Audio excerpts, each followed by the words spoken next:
Nice to be here. I'll apologise straight off for this T-shirt. It is the best I've got to cover the true fucking horror beneath. I'm so sorry, it's disgusting. It's difficult. It's really difficult being tall and fat. It's really fucking difficult. It's really difficult being middle-aged, you know, it's really awful, you know, see young people here having a nice time. Do you know what it's like for me? It's fucking awful. Do you know what sex is like with me these days, ladies and gentlemen? Sex with me is like thumbing marshmallows into a cat's anus.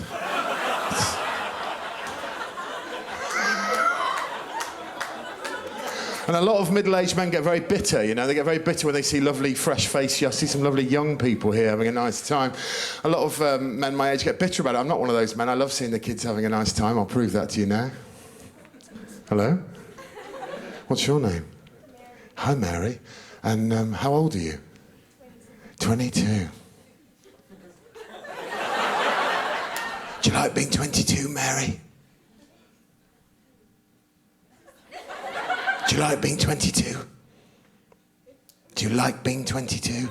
It's amazing, isn't it? Mary, do you know what happens when you get to 42? Look at me, I'll tell you, while I cover my arse cracker.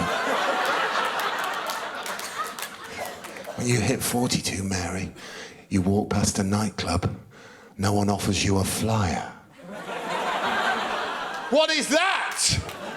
It pisses me off. You know, when I knew I was officially middle-aged, I was in a shop about 3 months ago in London called Urban Outfitters. You've got them out here, right? When I was looking at clothes that didn't suit me and were too young for me, and I was feeling so miserable and depressed, when suddenly I realised there was a song playing in the background that cheered me up straight away, because it took me back to my youth. It was a song by a band called Dead or Alive. Who knows Dead or Alive?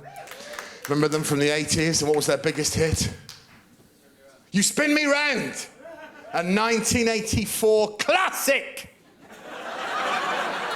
In 1984, I had one thing on my mind. It was a farmer's daughter I was in love with called Nicola Thomas. I was so in love with her.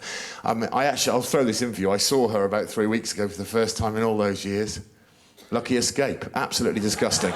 But at the time, I loved her, you know, and for some reason, every time I saw her, my heart jumped into my throat, and that song seemed to be playing in the background. It's not Shakespeare, it's a simple sentiment. You spin me right round, baby, right round, like a record, baby. That being a music storage system, like a record, baby, right round, round, round, right? Not Shakespeare, but it made me happy. Until I realised I wasn't listening to the original. I was listening to a cover version by a gentleman called Flo Rida. Some of the young people may be familiar with Flo's work. Flo's taken a bit of artistic licence with the dance classic and reworded it in the following way. You spin my head round, baby, right round when you go down. And this is when I knew I was officially middle-aged. Because I heard that lyric, and I promise you, out loud in a shop, I reacted like this. Oh, no. I thought, can we not have one song? One song in the hit parade that doesn't allude to munching away on each other's private parts. And I'll tell you something else, Mary. Maybe I shouldn't, but I'm going to. At 42, I don't make the effort to go down very often these days. Look, there's a man who's made me feel better about being old. And if you're feeling like you're getting old, maybe he'll help you too. That man is my father. My father is 74 years of age, and he has proved to me that getting old, every year that passes is a blessing, because he is 74 years of age, ladies and gentlemen, and he has started to behave deliberately insane.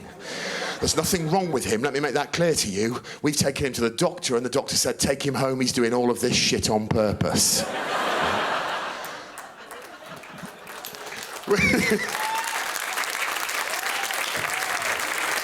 We've been trying to work out what's wrong with him for years. I think we got our answer that Christmas. We were sitting around the Christmas table, Christmas Day. My mum was carving the turkey. My dad was reading a newspaper. He was ignoring us throughout Christmas lunch. We knew it was him. We could see his flashing Father Christmas hat over the top. My sister came home and she decided to enjoy Christmas. She drank 3 bottles of white wine to herself. She was absolutely shit-faced, right? And during Christmas lunch, she said a word that put the cat amongst the pigeons. She said the word blowjob. Now, maybe your mums would be cool with that. My mum is a very naive 67-year-old racist. And lovely mother, terrible bigot. She's not, she'd fucking kill me. She's lovely. She heard the word blowjob, though, and this is how she reacted. She went, "I'm sorry, love, what was that?" And my sister went, "Oh, God, I'm sorry, Mum, I didn't mean to, I'm drunk." She goes, "Don't be so silly, you say what you want. This is your home, you say whatever you want in this home, you know that. I just need you to explain to me exactly what a blowjob is." My sister sobered up like this. Then she started to panic and she went, "It doesn't matter, Mum, I'm drunk." I went back to being an older brother and I went, "Yes, it does matter! Yes, it does matter! We can't be using words that Mum doesn't understand." And my mum went, "Well, I would like to know what it means." I said, "You've got every right to know what it means."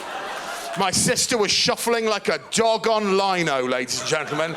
I have never seen a woman look more uncomfortable. I thought I was going to cough my liver up laughing.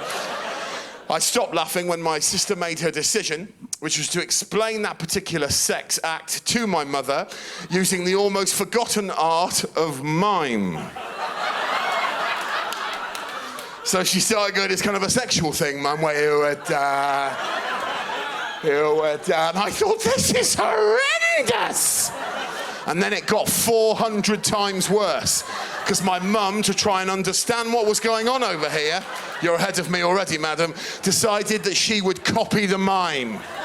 So I don't know how bad your Christmases have been recently, but that one for me consisted of watching my mother and my sister pumping air cock in front of my face.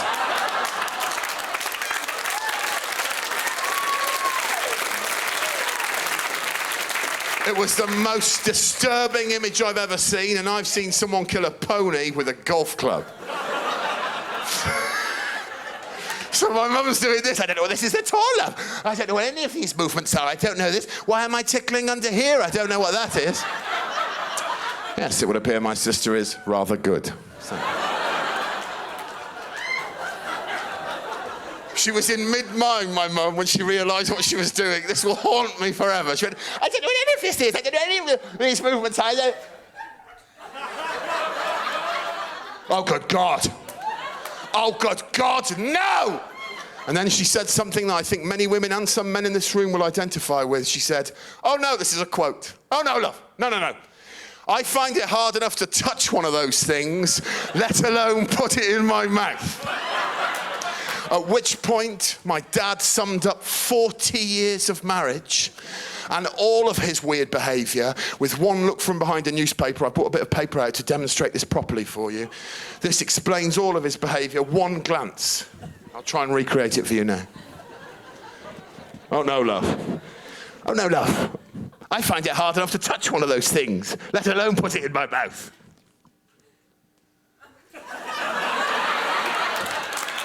To his own children. Howie Mandel here saying thanks for watching, and please click on subscribe, share, enjoy. Do it now. I'm waiting.